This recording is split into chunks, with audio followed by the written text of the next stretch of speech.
Quem que nunca ficou encarando aquela maldita folha em branco sem ter noção de por onde começar a criar algo?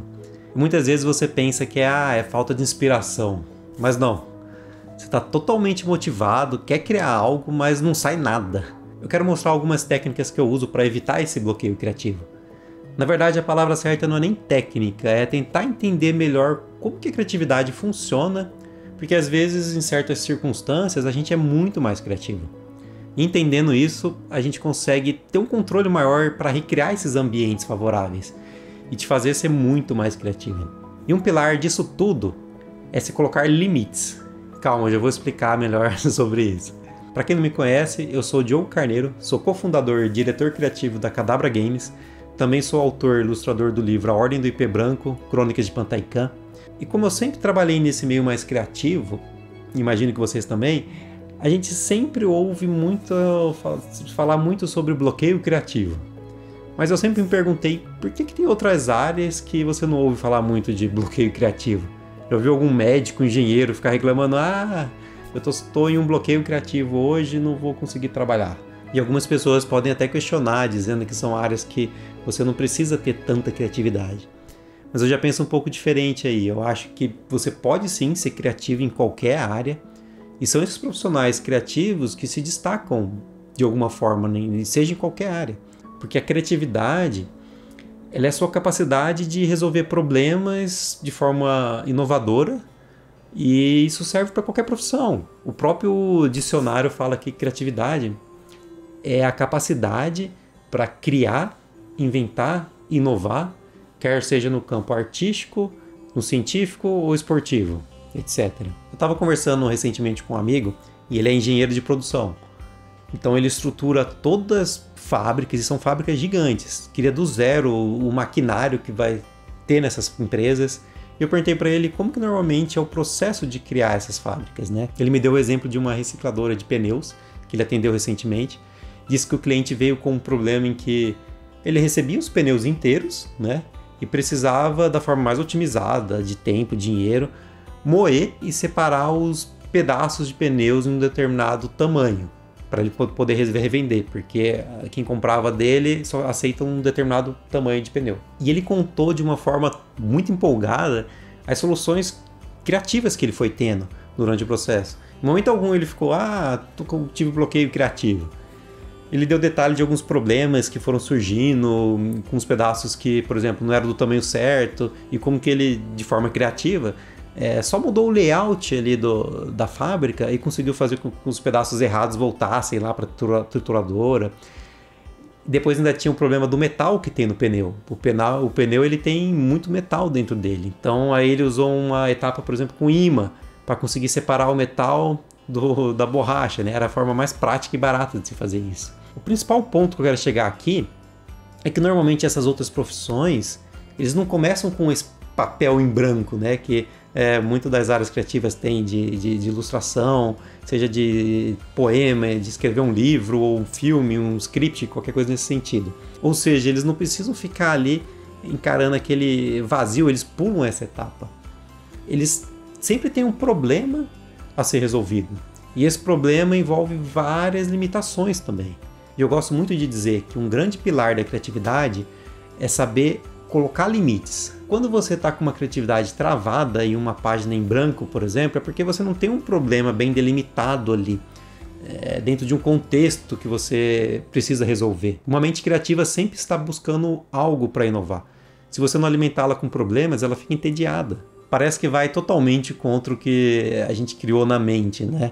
Que a criatividade é ser livre para você criar sem limites, o que você quiser. Vamos ver isso na prática, então. Se eu pedir para você, faz uma ilustração aí para mim. É complicado num primeiro momento, né? É muito amplo. Agora, se eu falar, faça-me uma ilustração com a temática de cachorro. Repara como que começa a vir na sua cabeça algumas ideias. Você começa a associar coisas na sua memória que remetem a cachorro, como algumas situações que você viveu, lembranças, ou até mesmo referência de leitura, qualquer coisa, começa a vir alguma coisa na sua cabeça. Ou melhor ainda, se eu falar para você que esse cachorro só tem 3 patas, Olha como que a sua cabeça já começa a fervilhar mais ainda na questão, pô, como que ele conseguiu tá com 3 patas? Ele nasceu assim? Ele teve algum acidente? O que aconteceu? Por que aconteceu? Esses exemplos que eu dei para você, eu gosto de chamar de limites de contexto. Você pode se dar os seus próprios limites. Entendeu? Então você tem um papel em branco ali, começa a limitar, antes de criar alguma coisa, começa a se limitar, qual que é o contexto disso, né? Então é bom você se dar esses limites, ainda mais se for um projeto pessoal, você não tem esse limite externo influenciando. Agora vamos falar um pouco sobre os limites estruturais e espaciais.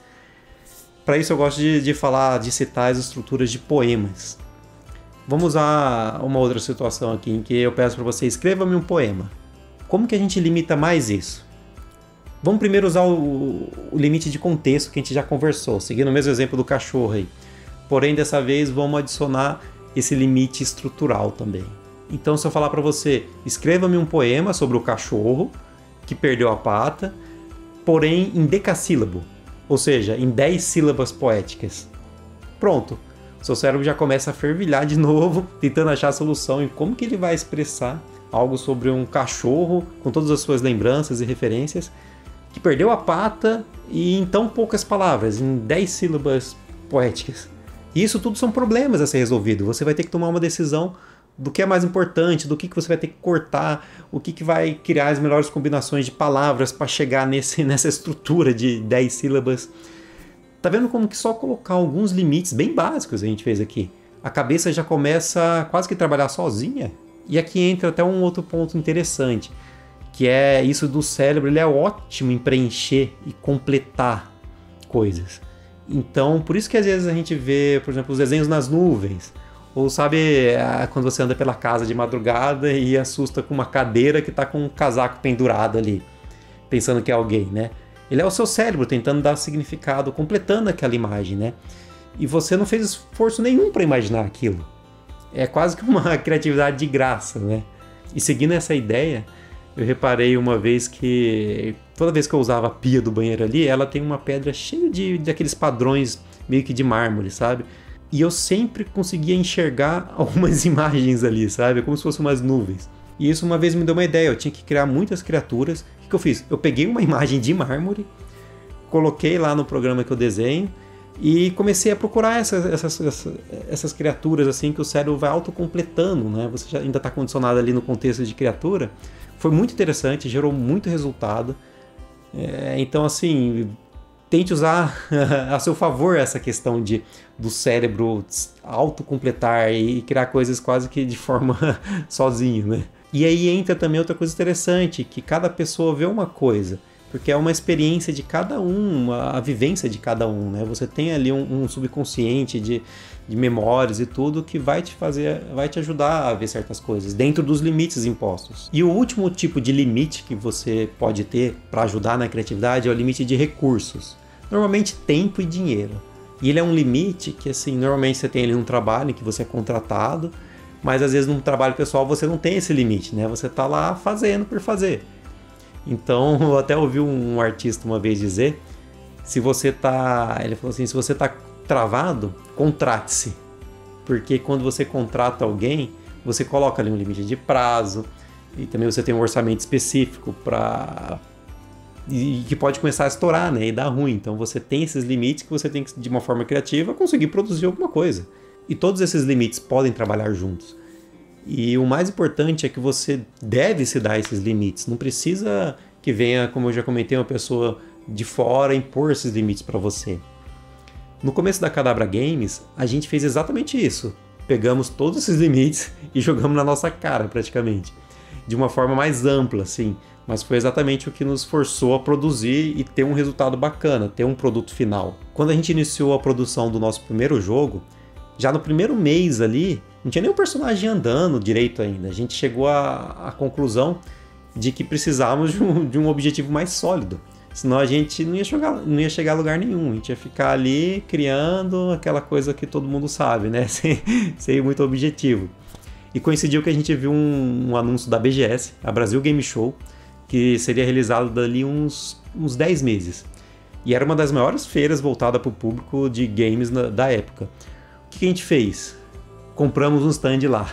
mesmo sem nem saber como fazer um jogo e não tendo produzido nada ainda, assim, sólido. Pronto, a gente tinha acabado de criar pra gente um limite de tempo, pois seria a feira tinha uma data específica, a gente tinha um limite de contexto, ou seja, o tema que criamos, que já foi pré-determinado para o jogo, e um limite estrutural também, que a gente se propôs a entregar lá nessa feira uma demo de um jogo, em torno de 30 minutos ali, só que já com uma qualidade bem refinada.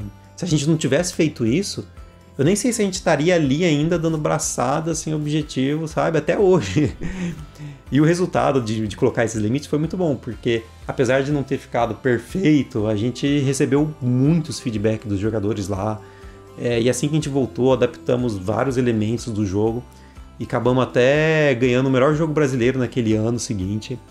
Muito por causa da consequência desses limites que nos colocamos. Bom, você viu que esses limites funcionam para várias situações e até mesmo diferentes escopos, né? Pode ser um escopo maior para você conseguir criar um projeto muito mais amplo, ou até mesmo para resolver de forma criativa algumas situações menores ali do dia a dia. Eu entendo que eu estou pedindo para vocês, de certa forma, criarem mais problemas, mas confie, são essas limitações que vão fazer sua criatividade realmente ser ativada. Claro, existem inúmeras outras técnicas para sair do bloqueio criativo. Eu estou até curioso para saber o que vocês fazem para dar esse empurrão na criatividade. Deixem aí nos comentários, pode até ajudar outras pessoas também, que às vezes nesse momento está passando por algum tipo de bloqueio aí criativo. E se você gostou do conteúdo, eu vou falar muito mais sobre criatividade, empreendedorismo, desenvolvimento de jogos, criação de livros. Então segue o canal aí, ativa o famoso sininho e não esquece de deixar o like. Valeu? Abraço, galera!